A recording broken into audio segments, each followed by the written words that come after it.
Hey everyone, Mr. Sujano here. In today's video, I'm going to install the Brook Universal Fighting Board inside the HitBox. Currently, my HitBox is only compatible with PS4 and PC, but installing the Brook Universal Fighting Board is going to make it compatible with the Nintendo Switch, the Xbox One, the Xbox 360, PlayStation 3, PlayStation 4, and PC. Let's get started. And full disclosure here, I had a few hiccups, but I decided to leave them in the video so you can see exactly what struggles I ran into. So one of the benefits here with the setup that I'm going to do is that no soldering is actually required. So now we'll just flip the HitBox over and open it up. And at this moment, I made my first mistake by placing the HitBox down on the buttons. This can not only damage the buttons, but it can also scratch them up. So don't do what I did and make sure you place something underneath the corners of the HitBox to elevate it slightly off the table. Now with the top up and out of the way, we can access the insides. And I've zoomed in here so it's slightly easier to see, but at this point, just start pulling off the quick disconnects from the buttons.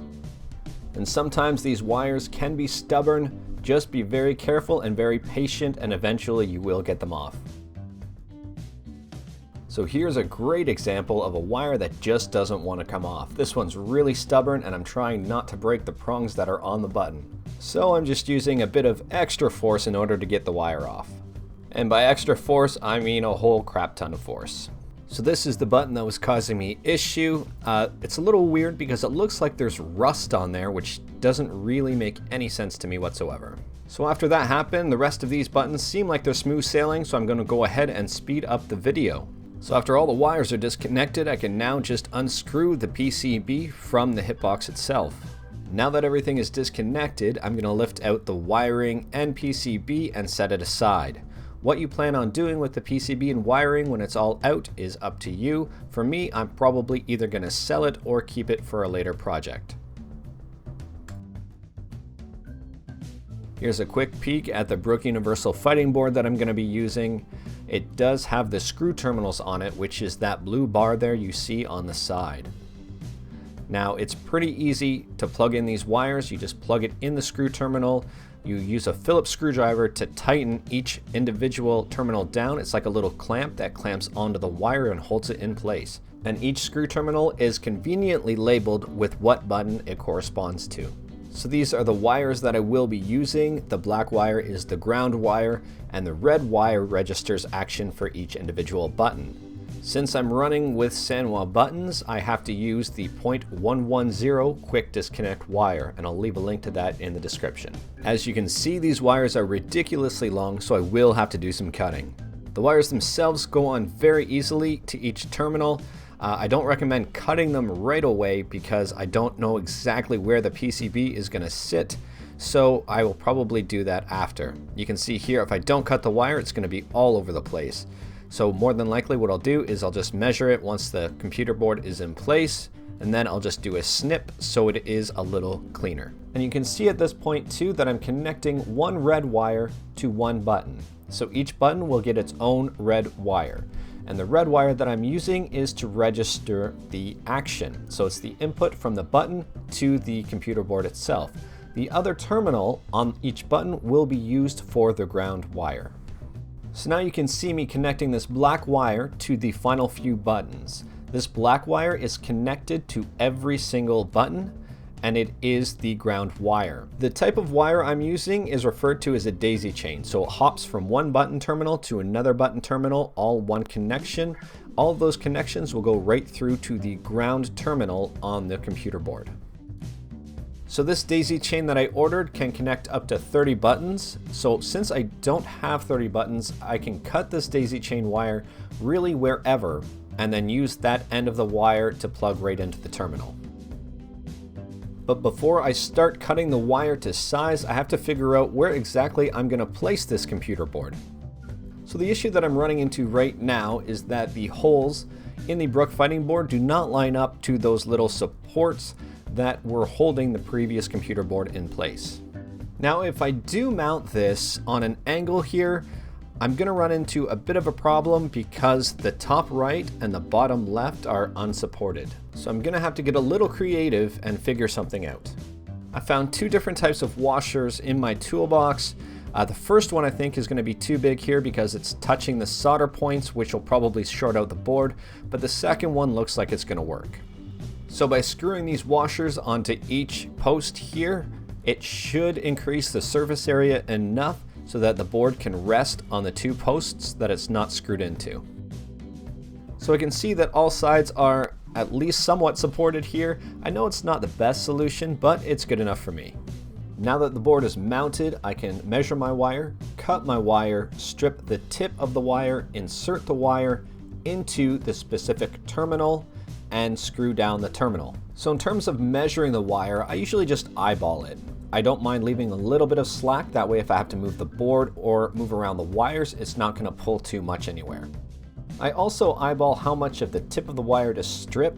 Generally you don't need too much as the screw terminal itself is pretty small.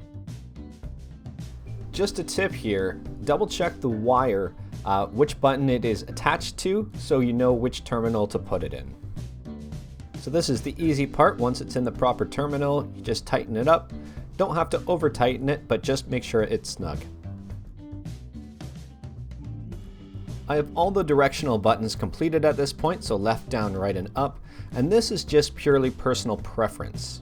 Everyone has their own style of cable management, and this is mine. I like to take a zip tie it around, obviously not too tight as to pull the wires, but more or less just to try to keep them together. Is this the best form of cable management? Absolutely not.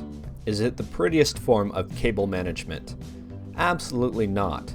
It's just the way I like to do it. Now that I've got these separated and out of the way, I'll continue wiring the rest of the buttons.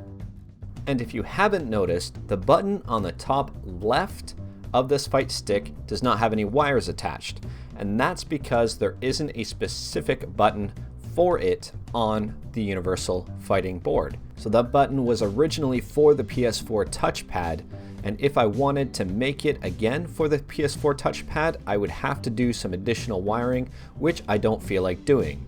So as it is, it will be just sitting there as a spare button for me. So the last piece of my wiring here is connecting the daisy chain to the Universal Fighting Board. All I have to do is remove the daisy chain that I won't be using and then use the cut end to plug into the terminal. This wire I have to plug in to a terminal that says GND, which means ground. If it's plugged into any other terminal, my buttons will not work. Again, this is not the cleanest wiring job, but it's good enough for me. One of the last steps for me to do is to plug the USB cable into the board itself. However, I think I'm running into a bit of an issue here. I might actually not have enough space to do it. So I had to take the board out in order to attach the cable, and now I'm just going to try to force it in and see if that works. Oh geez, that cable is bent way too much. This will not be good for the cable long term, so I'm going to have to figure out another solution on where to mount this board. It looks like I'm going to have to use a combination of this Gorilla Tape here and these 3M Velcro strips. This whole problem would have been avoided if I would have picked up the PCB feet that you can get at Focus Attack. They're 95 cents, and all they are little feet with stickies on the bottom that hold up the board, and you can really place the board anywhere inside the fight stick. But I didn't order it, and I don't want to wait for it to ship in, so I'm just going to go ahead and do this. So if you're wondering why I used the Gorilla Tape when the Velcro has a self-adhesive on the back, it was really just to provide some additional clearance so that the board was nicely suspended from the HitBox. Once I get this board pressed into the Velcro, it's not going to go anywhere. It's not the best solution, but it works just fine. To prevent this cable from pulling out of the PCB, what I did was I wrapped it in electrical tape where the cable exits the HitBox. This will ensure a snug fit and will ensure that the cable stays connected and doesn't either pull out of the PCB or rip the PCB around inside the HitBox if the cable is accidentally pulled. Another option here is to install a detachable cable, which I thought about, but ultimately I just went with this setup because it was easier. The last thing to do before you put the lid back on is just to make sure all of the cables are connected. It's very easy to accidentally dislodge a cable when you're working around in here. And that's about it, so just reattach the back and you are good to go. Now this HitBox is compatible with a bunch of systems and has arguably one of the best PCBs in it. This is just one of many ways to mod the HitBox. Some people install a clear plexi on the bottom, have a really clean wiring job, much cleaner than mine, and show it off. And those look really good. This is just the basic way to do it, and it works. So if you've ever modded a fight stick or a HitBox, let me know in the comments below. There are a lot of things to do, a lot of different ways to do it, and a lot of them look really good. Anyways, if you like this video, leave a like. If you didn't like this video, leave a like. Hit that subscribe button. Check out my other videos. Thank you everyone. Take care.